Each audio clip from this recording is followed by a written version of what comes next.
Ma sœur a levé son verre à la famille, sauf Julien, notre distributeur automatique ambulant et bavard. Ma sœur m'a appelé le distributeur automatique de la famille dans son discours de fiançailles. Mes parents ont ri, alors je me suis levé et j'ai annoncé que je retirais tout financement pour son mariage et leur mode de vie entier. Le prix était froid dans mes mains. Il était lourd, en nickel poli et cristal optique, un témoignage élégant de 100 000 décisions prises correctement. Le maître de cérémonie sur scène disait encore mon nom, Rhys Porter, fondateur de Kinétique pour l'excellence en conception d'expérience utilisateur. Une vague d'applaudissements a déferlé sur la salle de bal, mais j'avais l'impression d'être sous l'eau, le son étouffé et distant. J'ai souri, hoché la tête, et je suis descendu de scène, le poids du prix étant un fardeau étrange et creux. Plus tard cette nuit-là, je me tenais dans mon appartement, un endroit que les gens dans les magazines appelaient un chef-d'œuvre de design minimaliste. Des fenêtres du sol au plafond encadraient l'horizon de Chicago, une constellation scintillante et indifférente d'un million d'autres vies. Le prix était posé sur mon îlot de cuisine en marbre, ses bords tranchants captant les lumières de la ville. Mon entreprise, Kinétique, concevait des applications et des sites web. Notre but entier était de rendre les expériences numériques intuitives, humaines et connectées. Nous construisions des ponts dans les terres, créant des voies fluides pour que les gens trouvent une communauté, partagent, interagissent. L'ironie avait un goût amer dans ma bouche. Ma propre vie était un monument à la déconnexion. Je me suis versé un verre de whisky, le liquide ambré captant la lumière. À 38 ans, j'avais tout ce que j'étais censé vouloir, une entreprise florissante, un pantouse qui donnait sur le lac, une réputation qui me précédait. Mais mon monde était fait de lignes épurées et d'espaces vides. Le silence dans mon appartement était une présence physique, brisée seulement par le bourdonnement de la ville en contrebas. Mon téléphone a vibré, brisant le calme. L'identifiant de l'appelant indiquait Eleanor. Ma mère. J'ai laissé sonner 2 fois avant de répondre, me préparant. Rhys, chérie. Elle a commencé, sa voix une mélodie soigneusement construite de chaleur et d'anxiété. Je suis tellement désolé de te déranger. Je sais comme tu es occupée. C'est bon, maman. Qu'est-ce qu'il y a? Oh, c'est juste, c'est Serafina. Bien sûr que c'était. Ma sœur aînée, Sarah. La fête. La fête de fiançailles. Le lieu pour sa fête de fiançailles est tombé à l'eau, et nous en avons trouvé un autre. Il est absolument parfait, mais ils exigent un dépôt assez important pour réserver la date. 20 000 $. Elle a laissé le chiffre flotter dans l'air, un hameçon à pâté. J'ai fait tourner le whisky dans mon verre, regardant les lumières de la ville se déformer et se plier. Je connaissais l'histoire. Je savais que l'urgence n'était qu'une amélioration. Je savais que l'argent n'était pas un prêt. C'était une taxe que je payais pour être le fils qui réussissait, et les choses sont si serrées en ce moment avec les investissements de ton père. Elle a continué, sa voix tombant dans un chuchotement conspirateur. Mon père, Arthur, et ses investissements perpétuellement défaillants. Je vais m'en occuper, maman. J'ai dit, les mots ayant un goût de cendre. C'était plus facile que de discuter. C'était toujours plus facile. Oh, Rhys, tu es un sauveur. Un vrai prince. Ta sœur va être si ravie. Nous voulons juste que tout soit parfait pour elle. Tu comprends. Je comprenais parfaitement. Je comprenais que dans ma famille, mon rôle n'était pas fils ou frère. C'était une fonction. J'étais le pourvoyeur, le réparateur, le bienfaiteur silencieux. Après l'appel, j'ai ouvert mon application bancaire, dont l'interface avait probablement été critiquée par ma propre équipe à un moment donné, et j'ai transféré l'argent. La transaction était fluide, efficace et totalement dépourvue d'émotion, comme tout le reste dans ma vie. Le prix sur le comptoir semblait se moquer de moi, un symbole froid d'un monde où j'étais roi, partout sauf dans le seul endroit où j'avais jamais voulu appartenir. Le dépôt de la fête de fiançailles n'était que le premier coup de feu. Dans les semaines qui ont suivi, ma vie est devenue une filiale involontaire de l'initiative Mariage Sarah et Preston. Mon téléphone, que j'utilisais habituellement pour diriger une entreprise de plusieurs millions de $, est devenu un portail dédié aux caprices extravagants de ma sœur. Ça a commencé par des emails. Sujet? Idée de mariage. Le corps ne serait rien d'autre qu'une série de liens. Un traiteur spécialisé dans les tours de gastronomie moléculaire.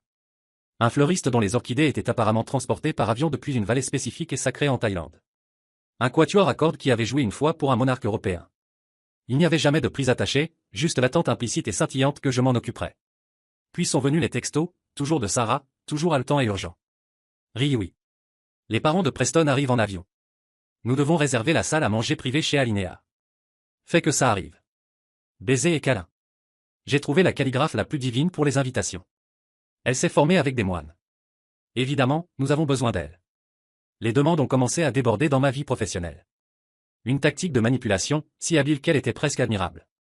Rhys, chérie, dit Sarah au téléphone un après-midi, sa voix sirupeuse. Tu es le génie de la technologie. Le roi des interfaces. Nous avons besoin d'un site web de mariage, mais pas n'importe quel site web. Je pense à quelque chose d'interactif, avec une chronologie animée personnalisée de notre histoire d'amour et une visite VR du lieu. La famille de Preston serait si impressionnée. C'est ton monde. Tu pourrais probablement le faire en un week-end, non? Elle présentait cela comme une faveur, une tâche simple pour l'expert. Elle savait que je ne ferais pas juste quelque chose rapidement. Elle savait que j'embaucherais les meilleurs designers de mon équipe pour créer un chef-d'œuvre numérique, et que le coût de leur temps serait silencieusement absorbé par mon entreprise. C'était un chèque en blanc déguisé en compliment. Mon partenaire commercial, Marcus, a tout vu. Marcus avait la cinquantaine, un homme tranchant et sans fioriture qui avait été mon mentor avant de devenir mon partenaire. Il avait un détecteur de conneries aiguisé par des décennies dans le monde des affaires. Un mardi matin, il est entré dans mon bureau et a fermé la porte, une facture imprimée à la main. Consultation audiovisuelle, 35 000 $. Il a lu, sa voix plate. Il a laissé tomber le papier sur mon bureau. C'était le devis pour l'affichage multimédia de la fête. Reese, nous avons facturé moins que ça à un client Fortune 5 cents pour l'événement de lancement de leur produit entier le mois dernier. Je me suis penché en arrière dans ma chaise, fixant l'étendue grise du lac Michigan. C'est pour la fête de fiançailles de ma sœur, Marcus. Je sais pourquoi c'est, dit-il, son ton s'adoucissant légèrement mais ne perdant rien de son tranchant. Je ne suis pas ton partenaire en ce moment. Je suis ton ami. Et ton ami te dit que ce n'est pas une contribution. C'est un parrainage d'entreprise pour une entreprise qui ne te donne aucune participation. Tu es le seul investisseur et ton seul retour est d'être autorisé à t'asseoir à la table. Quand est-ce que ça s'arrête? C'est la dernière grande chose, Marcus. J'ai menti autant à moi-même qu'à lui. Une fois qu'elle sera mariée, elle sera la responsabilité de Preston. Je veux juste la mener là. M'assurer que c'est bien fait. Marcus a juste secoué la tête lentement. Il ne te demande pas ton aide pour la marier. Il te demande ton argent pour monter un spectacle. Il y a une différence. Il a laissé la facture sur mon bureau. Je l'ai fixée longtemps. Les chiffres semblaient flotter, se détachant de leur signification. Il avait raison. Ce n'était pas pour le bonheur de Sarah. C'était pour mon père, Arthur, qui voulait avoir l'air d'un patriarche qui pouvait fournir somptueusement. C'était pour ma mère, Eleanor, qui voulait impressionner un cercle d'amis qu'elle méprisait mais dont elle désirait désespérément l'approbation. C'était pour Sarah qui voulait poster des photos sur Instagram qui rendraient ses anciennes rivales du lycée malades d'envie. Et j'étais le moteur silencieux et invisible alimentant toute la mascarade. Mais la pensée de dire non, d'affronter la tempête de culpabilité et de colère qui suivrait, semblait plus épuisante que de simplement signer le chèque. Alors j'ai fait ce que je faisais toujours. Je l'ai signé. La fête de fiançailles a eu lieu dans un lieu industriel moderne et chic du centre-ville. Un endroit avec des briques apparentes, des plafonds voûtés et un prix à la hauteur. L'air était épais avec le parfum de lys coûteux et le murmure de 200 invités vêtus de leurs plus beaux habits du samedi. Un quatuor à cordes jouait doucement dans le coin, leur note un vernis délicat et coûteux sur la tension sous-jacente de la soirée. J'avais tout payé. Le voiturier, le bar ouvert garni de liqueurs haut de gamme, les petits hors-d'œuvre exquis circulant sur des plateaux d'argent. J'étais l'hôte, pourtant je me sentais comme un fantôme, dérivant à travers une scène que j'avais financée mais à laquelle je n'appartenais pas. J'ai vu mon père, Arthur, tenir court près du bar, sa poitrine gonflée dans un costume que je lui avais acheté. Il tapait dans le dos et racontait de vieilles blagues, jouant le rôle du patriarche fier et prospère à la perfection. Ma mère, Eleanor, glissait à travers la foule, son sourire tendu alors qu'elle remplissait les verres de vin, lâchant des indices sur combien c'était stressant d'organiser un si gros événement. Et puis il y avait Sarah. Elle était radieuse, une supernova d'arrogance dans une robe de soie qui avait coûté plus que ma première voiture. Elle s'accrochait à son fiancé, Preston, qui avait tout l'air du beau parti vide. Ils étaient l'image du bonheur, une parfaite opportunité de photo qui m'avait coûté 3 mois de profit de mon entreprise. J'ai essayé de sourire, de hocher la tête, de m'engager dans le bavardage superficiel, mais j'ai ressenti une douleur familière dans l'estomac, la sensation d'être un figurant payé dans le film de ma propre famille. Le moment est venu pour les toasts. Arthur s'est éclairci la gorge, levant son verre. Il a livré un discours retentissant et générique sur l'amour, la famille et l'accueil de Preston dans le clan. Tout était performance creuse, mais les invités ont applaudi poliment. Puis c'était le tour de Sarah. Elle s'est levée, se baignant dans l'attention. La salle est tombée silencieuse. Elle a levé son verre, le diamant à son doigt captant la lumière et la dispersant à travers la salle. Je veux juste remercier tout le monde d'être venu. Elle a commencé, sa voix dégoulinante d'émotions qui semblait aussi fabriquée que les arrangements floraux. À mes parents incroyables pour tout leur amour et soutien, et à mon merveilleux fiancé, Preston, l'homme qui a réalisé tous mes rêves. Un toast à ma famille incroyable. Elle s'est arrêtée, son regard balayant la salle avant qu'il n'atterrisse, avec une précision chirurgicale, sur moi. Son sourire parfait s'est élargi, mais il n'atteignait pas ses yeux. Il contenait un éclat de quelque chose de cruel, quelque chose de triomphant. Avec un remerciement spécial, bien sûr, continua-t-elle, sa voix résonnant dans la salle silencieuse, à mon frère Reese. Le distributeur automatique ambulant et parlant de notre famille. Dieu merci pour lui, n'est-ce pas? Nous n'aurions pas pu le faire sans son portefeuille. Un battement de silence stupéfait et gênant a flotté dans l'air. Pendant une fraction de seconde, j'ai pensé avoir mal entendu. Puis il a été brisé, le son du rire de mes parents. Pas un gloussement, mais un aboiement tranchant et validant d'amusement. Arthur a frappé la table, un sourire se répandant sur son visage. Eleanor a laissé échapper un gloussement aigu, hochant la tête en signe d'accord. Quelques invités confus se sont joints avec un rire nerveux, suivant l'exemple de la famille. Le son m'a frappé comme un coup physique. L'air s'est échappé de mes poumons. La salle, les gens, la musique, tout s'est estompé dans un grondement sourd et statique dans mes oreilles. Le temps semblait ralentir. J'ai tout vu avec une clarté brutale et horrifiante. Les années de sacrifice, l'échec sans fin, le sentiment constant et rongeant de ne pas être tout à fait assez. Tout cela avait été transactionnel. Je n'étais pas un fils ou un frère. J'étais un utilitaire, une ressource, un distributeur automatique. Quelque chose en moi, une bobine serrée de ressentiment et d'espoir dont je ne savais même pas que je la tenais, s'est cassée. La douleur était toujours là, mais quelque chose de nouveau s'est levé pour la rencontrer, une rage froide et cristalline. Mes mains, qui avaient tremblé, étaient soudain stables. Je me suis levé. Le rire nerveux s'est éteint alors que tous les yeux de la salle se tournaient vers moi. Un silence est tombé. Je pouvais sentir le poids de leur regard collectif. J'ai regardé directement Sarah, puis mes parents, dont les sourires s'étaient figés sur leurs visages, un air de confusion commençant à poindre. Ma voix, quand j'ai parlé, n'était pas forte, mais elle était basse et claire, et elle a coupé à travers le silence comme un éclat de verre. J'aimerais proposer un toast aussi. La tension dans la salle est devenue quelque chose de palpable, épaisse et suffocante. J'ai pris ma flûte de champagne intacte. Au distributeur automatique, j'ai dit, mes yeux verrouillés sur ma sœur. J'ai fait une pause, laissant les mots flotter dans l'air, qui, à partir de ce moment, est définitivement hors service. J'espère que vous avez tous des fonds de secours pour le mariage. J'ai placé le verre, plein, sur le plateau d'un serveur qui passait sans faire de bruit. Puis, je me suis tourné et j'ai quitté le lieu, laissant derrière moi un cratère de silence stupéfait. Je n'ai pas regardé en arrière. L'air froid de la nuit était un choc pour mon système, une gifle bienvenue de réalité après la chaleur suffocante de la fête. J'ai marché devant la file des voituriers sans ralentir le pas, ignorant celui qui m'a crié après. Ma voiture était une oasis noire de silence dans la cacophonie de la ville. Je suis monté et j'ai juste roulé. Aucune destination. J'avais juste besoin de mouvement, la sensation de mettre de la distance entre moi et cette salle. Les mots de Sarah et le rire de mes parents jouaient sur une boucle cruelle et sans fin dans ma tête. Distributeur automatique ambulant et parlant. Ah, ce n'était pas une blague. Une blague est censée être drôle. C'était une exécution publique de ma valeur, une déclaration de mon rôle, et mes propres parents avaient été les bourreaux joyeux. La douleur était quelque chose de physique, une cage de fil barbelé se resserrant autour de ma poitrine. Mais en dessous, la rage que j'avais ressentie se cristallisait, durcissant d'une émotion en fusion à une résolution froide au bord tranchant. J'ai dû rouler pendant 1 heure à travers les canyons du centre-ville de verre et d'acier, le long du rivage sombre et méditatif du lac, avant de finalement retourner à mon appartement. Le silence qui m'a accueilli était différent cette fois. Il n'était pas solitaire, il était clarifiant. J'ai marché vers le bar et me suis versé un autre whisky, mes mouvements précis et délibérés. Mon téléphone, que j'avais laissé sur l'îlot de la cuisine, a commencé à vibrer. Un appel d'Eleanor. Je l'ai ignoré. Il a vibré à nouveau. Sarah. Je l'ai ignoré. Puis une notification de message texte a illuminé l'écran. Puis une autre, et une autre. Un assaut numérique commençait. Pendant un moment, j'ai juste regardé l'écran s'illuminer avec leur nom, un phare frénétique et pulsant de leur panique. Ils n'appelaient pas pour s'excuser. Ils appelaient pour contrôler les dégâts, pour gérer l'actif, pour remettre leur distributeur automatique en ligne. La pensée m'a rempli d'un dégoût si profond qu'il était nauséabond. Ce téléphone, cet appareil élégant et cher. C'était le conduit de leur demande, le portail à travers lequel ils avaient siphonné mon argent, mon temps, mon estime de soi pendant des années. C'était l'instrument de ma propre servitude. J'ai regardé le téléphone, vibrant à nouveau avec le nom d'Arthur. J'ai regardé la surface dure et impitoyable du mur opposé, une toile vierge de plâtre et de peinture.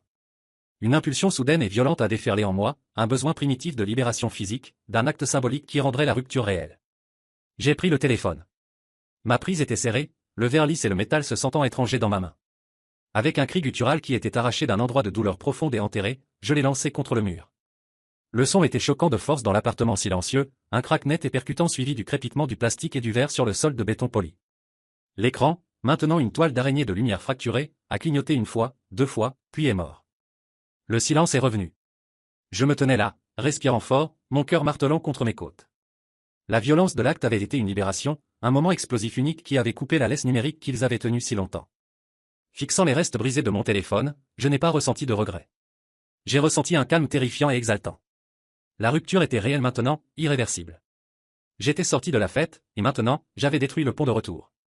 Il ne pouvait pas m'atteindre. Pour la première fois depuis aussi longtemps que je pouvais me souvenir, j'étais complètement et totalement seul, et cela ressemblait à la liberté. Le lendemain matin, le silence dans mon appartement était absolu. Le téléphone brisé gisait où il était tombé, un petit monument à ma déclaration d'indépendance. Je l'ai balayé dans une pelle à poussière et je l'ai jeté. Étape 1. L'étape 2 nécessitait un type différent de nettoyage. Devant un café, j'ai allumé mon ordinateur portable, le seul outil de mon métier qu'il ne pouvait pas me prendre. Mon partenaire commercial, Marcus, avait eu raison. J'avais besoin de le voir, tout cela, non pas comme une série de faveurs ou d'urgences familiales, mais comme un bilan froid et dur. J'ai ouvert une nouvelle feuille de calcul. Je l'ai intitulé Le grand livre de la famille. Guidé par un Marcus sombrement solidaire sur une ligne de chat sécurisée, j'ai commencé l'audit médico-légal de ma propre vie. J'ai commencé par le site web de ma banque, téléchargeant plus d'une décennie de relevés. Le volume pur de données était écrasant. J'ai commencé à chercher des noms. Serafina, Arthur, Eleanor. La feuille de calcul a commencé à se peupler, ligne par ligne agonisante. Chaque transaction était un petit fantôme du passé, une histoire de manipulation que j'avais volontairement ignorée. Date, 12 juin 2015. Destinataire, Serafina Porter. Montant, 75 000 $. Note, argent de démarrage pour sa start-up. Je me souvenais de ça. Elle avait présenté un conseil en mode de vie qui était, en réalité, un blog glorifié et une série de déjeuners coûteux.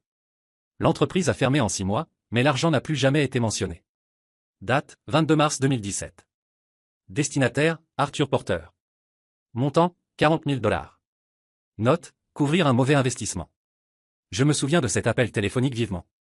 La voix d'Arthur, pleine de fanfaronnade et de honte. C'est juste un problème de flux de trésorerie temporaire, Phil. Tu gagnes beaucoup. Nous allons arranger ça. Mais nous était un mensonge. Le temporaire était un mensonge. Il n'a jamais remboursé un centime. Date, 5 septembre 2018. Destinataire, European Motor. Montant, 15 000 $. Note, à compte sur la voiture de Sora.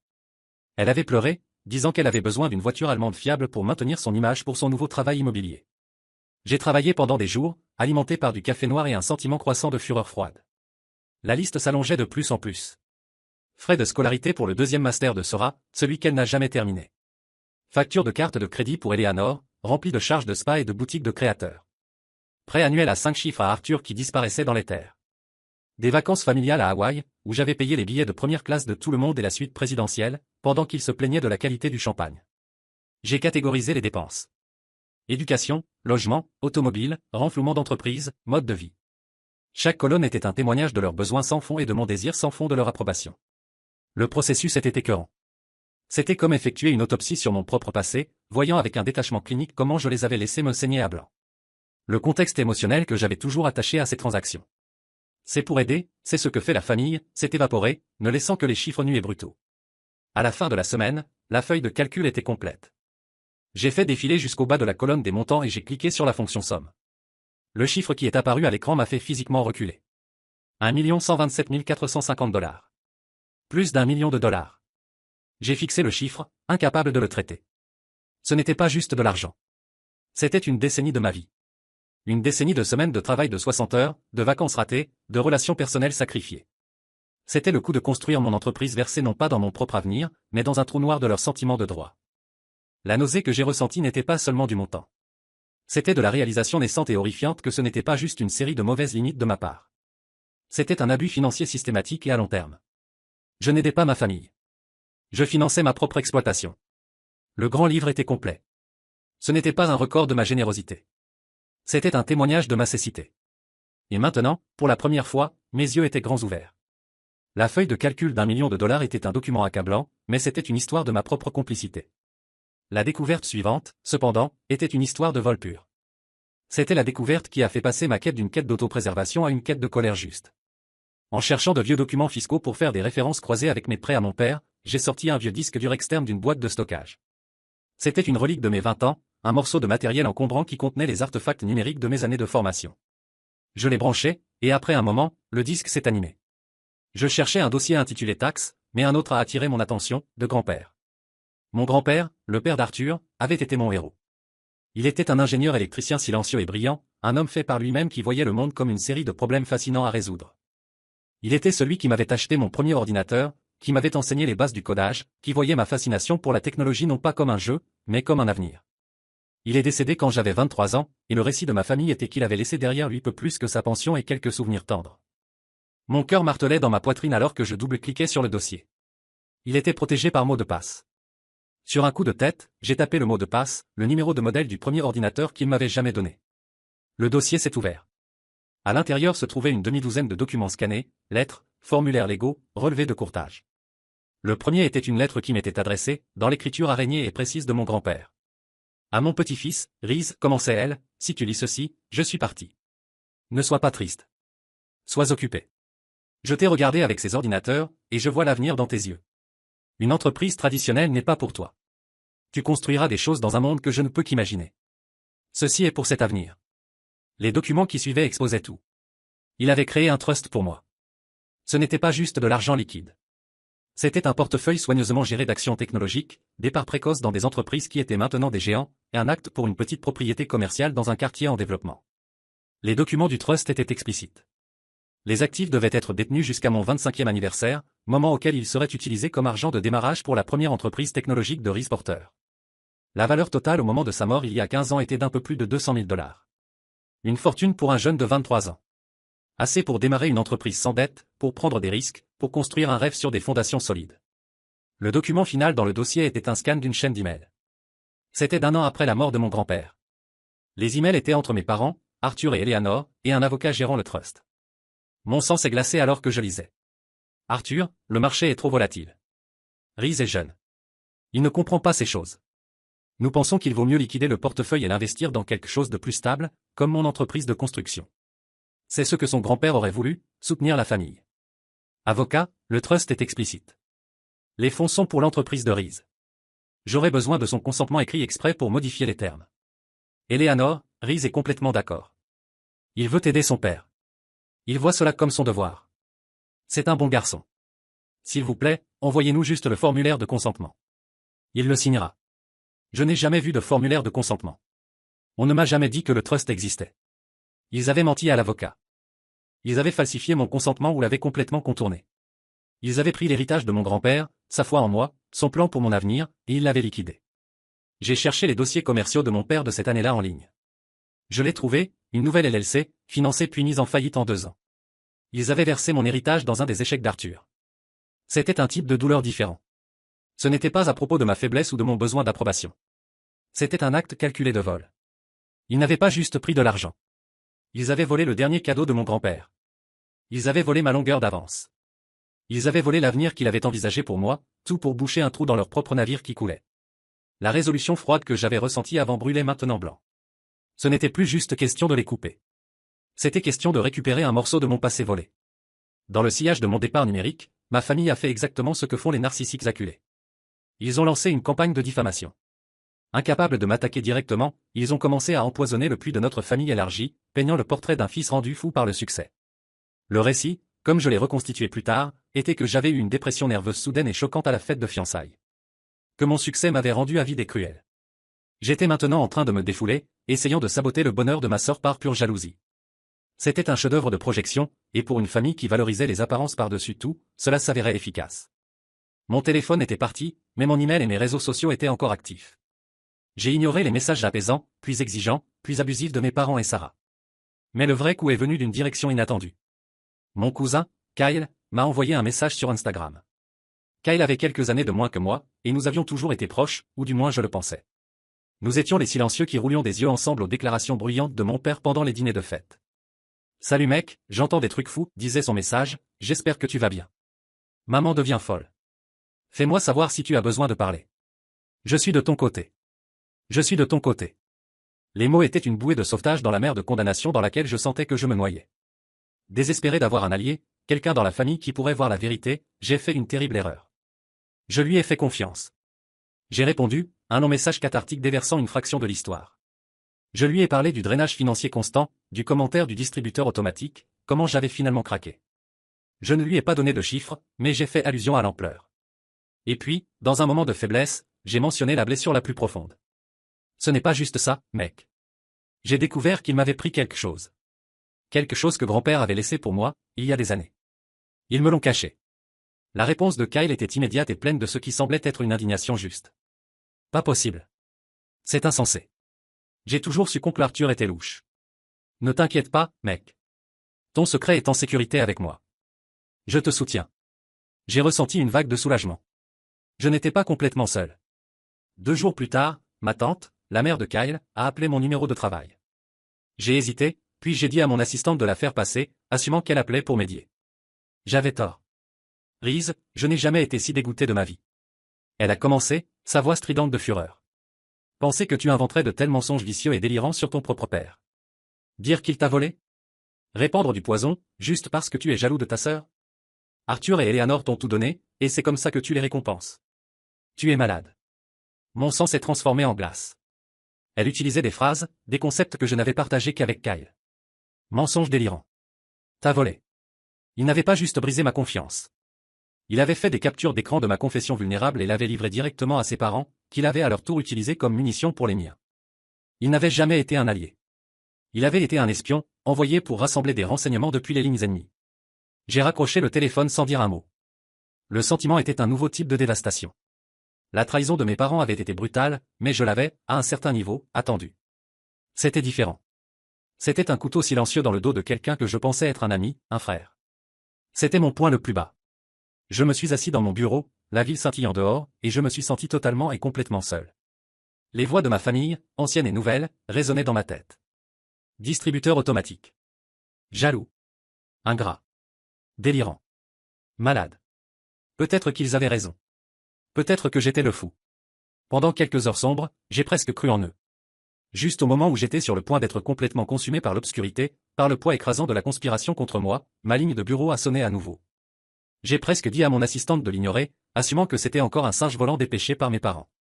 Mais le nom qu'elle m'a donné m'a fait hésiter. C'est Geneviève Porter, dit-elle. Elle dit quelle est votre tante? Tante générale, ma grand-tante Geneviève. La sœur aînée d'Arthur. Elle était la matriarche silencieuse de la famille, une professeure d'histoire retraitée qui vivait dans une maison modeste remplie de livres et de souvenirs.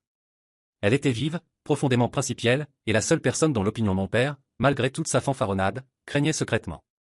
Elle s'impliquait rarement dans les querelles familiales, ce qui rendait son appel d'autant plus significatif. J'ai pris une profonde respiration, je l'ai fait passer. Sa voix était calme, un contraste frappant avec l'hystérie à laquelle j'avais été soumis. Elle avait le ton sec et mesuré d'une historienne habituée à tamiser les contes biaisés pour trouver la vérité. Reese, c'est Jen, dit-elle, dispensant avec les politesses. J'entends des histoires. J'ai attendu, ne disant rien. J'entends des histoires qui n'ont aucun sens, continua-t-elle. Ton père dit à tout le monde que tu as eu une sorte de dépression, que tu as perdu la raison. Ta mère pleure sur ta cruauté. Serafina se lamente sur sa vie ruinée. Elle s'est arrêtée, et je pouvais presque l'entendre réfléchir, mais je te connais depuis 38 ans. Tu n'es pas cruel, et tu n'es certainement pas fou. Une petite braise fragile d'espoir a commencé à briller dans ma poitrine. Ton père a toujours été le bruyant, Reese, dit-elle, sa voix s'adoucissant avec une sagesse connaissante. Il remplit l'air de bruit pour te faire penser qu'il est le seul qui vaut la peine d'être écouté. Ton grand-père était silencieux, et tu es silencieux comme lui. J'ai appris à écouter les silencieux. J'ai finalement trouvé ma voix, bien qu'elle soit rauque. Tante Jen, non, m'a-t-elle interrompu doucement. Pas au téléphone. J'ai la famille pour dîner dimanche. Tes parents et Serafina seront là. Je m'attends à ce que tu sois là aussi. Pas d'excuses. Un piège.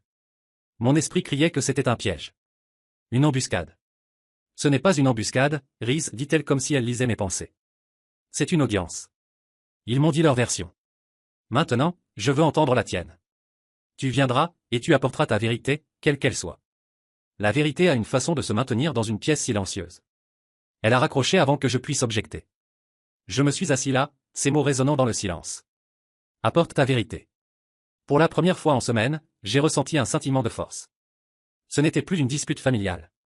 C'était une audience, et j'avais les preuves. J'ai passé les 2 jours suivants à me préparer. Pas avec de l'émotion, mais avec une logique froide et dure. J'ai imprimé les pages clés de la feuille de calcul du grand livre familial. J'ai imprimé la chaîne d'emails concernant l'héritage volé de mon grand-père. Je les ai mis dans un dossier noir simple et professionnel. Je ne me préparais pas pour un dîner de famille, je me préparais pour un procès. Et pour la première fois, j'avais l'impression d'avoir un juge qui pourrait réellement être impartial. La maison de tante Jen était un monde loin du manoir suburbain ostentatoire de mes parents. C'était un petit bungalow soigné rempli du parfum de vieux livres et de vernis au citron. Le dîner lui-même était un exercice de tension suprême. Mes parents et Sora étaient déjà là, assis dans la salle à manger formelle. Ils me regardaient avec un mélange de ressentiment et de pitié théâtrale. L'air était épais d'accusations non dites. Nous avons mangé dans un silence presque total, le tintement des couverts nerveusement fort. Jen a servi un simple poulet rôti, se déplaçant avec une grâce tranquille qui semblait commander la pièce. Elle était le calme au centre de notre ouragan familial. Quand les assiettes ont été débarrassées, elle a joint ses mains sur la table. Bien, dit-elle, son regard balayant nous tous. Je crois qu'il est temps que nous parlions. Mes parents ont lancé leur offensive immédiatement. C'était une performance coordonnée et bien répétée. Arthur a commencé, sa voix tonnant avec une fausse sincérité, parlant de son choc et de sa blessure à mon éclat public. Eleanor a suivi, tamponnant ses yeux secs avec une serviette, chuchotant sur comment mon comportement erratique affectait sa santé. Sera a complété la trifecta, sa voix tremblant alors qu'elle racontait comment j'avais malicieusement et égoïstement ruiné le moment le plus heureux de sa vie par pure et laide jalousie. Ils m'ont peint comme un monstre instable et ingrat. Je me suis assis en silence, les laissant tisser leur toile de mensonges.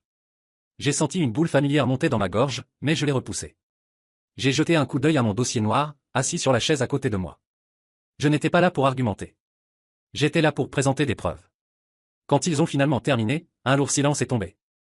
Tante Jane m'a regardé. Son expression était illisible. Reese, dit-elle tranquillement, qu'as-tu à dire à cela? J'ai pris une profonde respiration. J'ai regardé mes parents et ma sœur. Leurs visages étaient des masques de victimisation auto-justifiés. Je ne suis pas venu ici pour argumenter, j'ai dit, ma voix stable. Je suis venu ici pour fournir du contexte. Je me suis levé et j'ai récupéré le dossier noir. Je ne l'ai pas ouvert immédiatement. J'ai d'abord adressé ma sœur. Sera, tu m'as appelé un distributeur automatique. Tu as dit que tu n'aurais pas pu le faire sans mon portefeuille. Je voulais juste quantifier cette déclaration. J'ai glissé le premier document sur la table. La page de résumé du grand livre familial, avec le total général en bas. Au cours des 10 dernières années, le total s'élève à 1 127 450 $. Je l'ai catégorisé pour vous. J'ai pointé. Mode de vie, renflouement d'entreprise, éducation que tu n'as jamais terminé. Tout y est. Sera fixé le papier, son visage pâlissant. Arthur a commencé à tempêter. Maintenant écoute, un fils aide sa famille. Je suis d'accord, j'ai dit, le coupant. Mais cela m'amène à mon point suivant. J'ai regardé mon père. Tu m'as dit une fois que l'héritage d'un homme est ce qu'il construit. Grand-père croyait ça. J'ai alors pris la dernière série de papiers du dossier. Les lettres scannées et emails concernant le trust de mon grand-père. Je ne les ai pas donnés à mes parents. J'ai marché autour de la table et les ai placés doucement devant tante Jane. Grand-père m'a laissé un héritage, tante générale. De l'argent de démarrage pour mon avenir. Mes parents ont décidé que cet avenir était mieux dépensé sur l'entreprise de construction ratée de papa. Jane a mis ses lunettes de lecture et a commencé à lire. La pièce était totalement silencieuse, sauf pour le tic-tac d'une horloge grand-père dans le hall. Ma mère babillait des démentis, sa performance s'effritant. Le visage de mon père était une nuance marbrée de rouge et blanc. Sera regardait d'avant en arrière entre eux, un air d'horreur naissante sur son visage alors qu'elle réalisait que c'était un feu plus grand qu'elle avait allumé. Tante Jane a fini de lire. Elle a enlevé ses lunettes et les a soigneusement placées sur la table. Elle a levé les yeux, pas vers moi, mais directement vers son frère, Arthur. Sa voix, quand elle a parlé, était silencieuse, mais elle portait le poids dévastateur de la vérité. Je me souviens de ça, dit-elle. Je me souviens de mon frère me disant, ici même dans cette pièce, comme il était fier du fonds qu'il avait établi pour le garçon. Il disait que Reese allait construire l'avenir. Elle a tenu le regard d'Arthur. Après qu'il soit parti, je t'ai demandé à ce sujet. Tu m'as dit que les investissements avaient mal tourné, Arthur. Tu m'as dit que tout était perdu. Elle a laissé les mots flotter dans l'air. Tu as menti. Ces deux mots ont fait exploser la façade restante de notre famille. Arthur a éclaté, criant, bégayant, un animal acculé.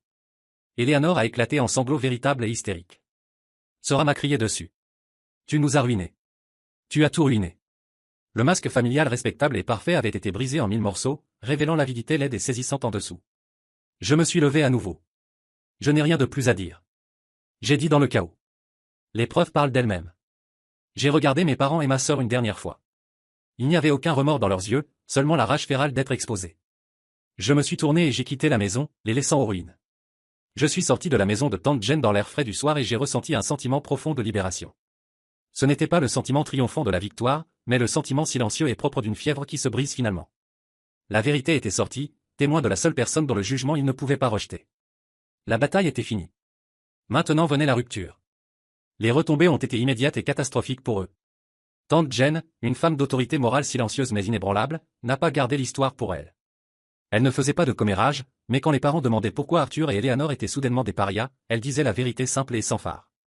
L'histoire de l'héritage volé et des années d'exploitation financière s'est répandue dans la famille comme un feu de forêt. Les conséquences ont été rapides. Le mariage, bien sûr, a été annulé. Preston et sa famille, apprenant le scandale et la vraie source du mode de vie somptueux de Sarah, ont silencieusement et rapidement rompu les fiançailles. La bonne famille, mes parents avaient été si désespérés de se connecter avec, ne voulaient rien avoir à faire avec cette marque de dysfonctionnement. Le monde social de Sarah a implosé. Son rêve parfait, construit sur mon argent et les mensonges de ses parents, s'était évaporée. J'ai entendu par la rumeur qu'elle avait eu une dépression complète, suivie d'une retraite amère et pleine de ressentiment de la vie qu'elle avait si soigneusement organisée sur les réseaux sociaux. Mes parents sont devenus des parias sociaux. Le respect qu'ils avaient commandé à travers une façade de richesse et de stabilité était parti, remplacé par des chuchotements et des regards détournés. Leurs amis, dont beaucoup avaient probablement emprunté de l'argent à Arthur au fil des ans, gardaient maintenant leur distance. Le lundi après le dîner, j'ai fait rédiger une lettre par mon avocat. Ce n'était pas une menace. C'était une communication commerciale formelle et non émotionnelle. Elle a été envoyée par courrier certifié à l'adresse de mes parents. La lettre exposait, avec une précision froide et légale, les détails de l'héritage volé. Elle incluait des copies des documents du trust et des emails incriminants. Elle n'exigeait pas de remboursement pour moi. Au lieu de cela, la lettre proposait une solution. Elle déclarait que je renoncerais à toute réclamation personnelle ou poursuite à la condition qu'il liquide des actifs suffisants pour rembourser le montant principal du trust original. L'argent devait être payé directement dans une nouvelle fondation caritative que j'avais établie au nom de mon grand-père, dédiée à fournir des bourses technologiques pour les étudiants défavorisés. Cela leur donnait un choix. Faire face à la ruine légale publique ou sauver un brin de dignité en finançant un héritage au nom de l'homme qu'ils avaient lésé. Confrontés à une bataille légale impossible à gagner et à l'ostracisme social complet, ils ont cédé. J'ai reçu une lettre de leur avocat 2 semaines plus tard, acceptant les termes. Ils ont dû vendre leur maison surdimensionnée, le symbole du succès frauduleux que j'avais financé si longtemps. Ils ont dû encaisser des comptes de retraite et vendre les bijoux d'Eleanor. Le processus était, j'en suis sûr, humiliant pour eux. Je n'ai rien ressenti. Aucune pitié, aucune satisfaction, aucune schadenfreude. J'avais chirurgicalement retiré la tumeur de ma vie. Maintenant, tout ce qui restait était de guérir de la chirurgie. J'ai demandé à mon avocat de gérer toutes les communications futures. J'en avais fini. J'avais acheté ma paix. Et le prix avait été la famille que je pensais autrefois avoir. 2 ans ont passé. 2 ans de reconstruction silencieuse et délibérée. La guérison n'est pas un processus linéaire. C'est un démêlement lent et désordonné de vieilles blessures et de comportements appris. La première année était à propos d'imposer le silence, d'apprendre à s'asseoir avec l'inconfort du vide que ma famille avait laissé. La deuxième année était à propos de remplir ce vide, non pas avec du bruit mais avec de la substance. Mon entreprise, Kinétique, a prospéré en l'absence du drainage financier et émotionnel constant. L'argent qui aurait été siphonné pour une autre mauvaise idée d'Arthur ou les caprices de Sarah était maintenant réinvesti dans ma propre entreprise. Nous avons embauché de nouveaux talents brillants. Nous nous sommes étendus à de nouveaux marchés. Nous avons pris des projets passionnels que nous n'aurions pas pu nous permettre avant.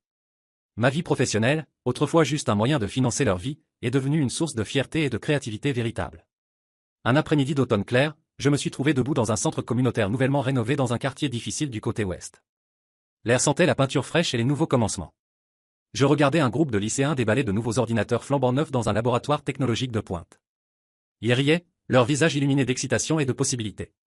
C'était le premier projet de la fondation Mon Grand-Père. La vente de la maison de mes parents avait financé tout ce laboratoire. C'était mon héritage finalement utilisé comme prévu, pour construire l'avenir. Une femme est venue se tenir à côté de moi, sa main trouvant la mienne. « Tu as fait quelque chose de bien ici, Rhys, dit-elle doucement. Son nom était Clara. Elle était architecte paysagiste que j'avais rencontrée lors d'un événement caritatif il y a 1 an. Elle était gentille, intelligente, et voyait mon indépendance non pas comme un défaut, mais comme une force. Notre relation était construite sur le respect mutuel et les valeurs partagées, une structure silencieuse et solide complètement étrangère à la dynamique chaotique avec laquelle j'avais grandi. Elle connaissait mon histoire, et elle ne m'a jamais fait sentir brisé à cause de ça. Mon grand-père aurait aimé ça, j'ai dit, serrant sa main. Ma vie avait de nouvelles fondations. Ma famille n'était plus définie par le sang, mais par le choix. C'était Marcus qui m'appelait encore sur mes conneries, mais le faisait avec une loyauté inébranlable. C'était tante Jen, avec qui j'avais un déjeuner silencieux une fois par mois. Nos conversations remplies de livres et d'histoires et d'une compréhension profonde et tacite. C'était Clara qui m'avait montré que le partenariat était à propos de construire quelque chose ensemble, pas à propos d'une personne soutenant l'autre. J'ai regardé les enfants démarrer leurs nouveaux ordinateurs, leurs doigts volant sur les claviers, leurs avenirs s'ouvrant juste devant eux. La feuille de calcul d'1 million de dollars ressemblait à une relique d'une autre vie. L'argent, à la fin, n'était pas le point. Ça avait été un symbole de ce que je pensais devoir donner pour être aimé. Maintenant, je comprenais. Ma valeur n'était pas dans mon portefeuille. Elle était ici dans les choses que je pouvais construire, les connexions que je pouvais favoriser, le bien que je pouvais mettre dans le monde maintenant que je ne versais plus toute mon énergie dans un trou noir. Aujourd'hui, mon appartement ne ressemble pas à une vitrine stérile. Il ressemble à une maison. Les plantes de Clara sont sur le rebord de la fenêtre, ajoutant de la vie et de la couleur à mes lignes épurées. L'art sur les murs vient d'amis, pas de galerie. Le silence n'est plus solitaire. Il est paisible. Dans une boîte, rangée dans un placard de stockage, sont les vieilles photos de famille. Je ne les ai pas jetées. Elles font partie de mon histoire, un rappel de la vie que j'ai survécue. Mais elles n'occupent plus une place d'honneur sur mes murs. Je ne suis plus défini par elle. J'ai encore une relation avec Tante Générale. Elle est mon dernier lien restant avec la lignée porteur, un témoignage que l'intégrité peut exister même dans les systèmes les plus brisés. Nous ne parlons jamais de mes parents ou de Sarah. Il n'y a pas besoin. Leur chapitre est fermé. De temps en temps, une pointe de tristesse fera surface, un faible écho du garçon qui voulait juste l'approbation de son père. Je pense à ce qui aurait pu être à propos de la famille que je vois dans les films et que j'imagine pour moi-même enfant. Le deuil pour cette famille idéalisée, celle qui n'a jamais vraiment existé, est une cicatrice. Elle ne fait plus mal au toucher, mais je sais qu'elle est là. Mais cette tristesse est un chuchotement comparé au bourdonnement stable et silencieux de ma liberté. Je ne suis pas le distributeur automatique ambulant. Je ne suis pas l'échec. Je ne suis pas le frère jaloux. Je suis un homme qui construit des choses. Je suis un partenaire. Je suis un ami. Je suis le propriétaire de ma propre vie, l'architecte de ma propre paix. Mon histoire est un avertissement, je suppose. Un témoignage de comment l'avidité et un besoin désespéré d'apparence peuvent couper les liens qui sont censés être incassables. C'est un rappel que parfois l'acte d'amour le plus courageux est un acte d'autopréservation. Établir des limites n'est pas un rejet des autres. C'est une acceptation de sa propre valeur. En regardant en arrière, je ne regrette pas d'avoir levé ce verre à la fête. Cet acte unique de défi m'a coûté une famille, mais il m'a acheté ma vie. Le prix était élevé, mais la dignité, j'ai appris, n'a pas de prix. La vraie famille n'est pas quelque chose avec quoi tu nais. C'est quelque chose que tu construis. Ce sont les gens qui te respectent, qui te soutiennent, qui t'aiment pour la personne que tu es, pas pour la fonction que tu peux servir. Il m'a coûté une famille pour trouver ma paix. Est-ce que ça valait le prix? Chaque jour, je trouve que la réponse est oui.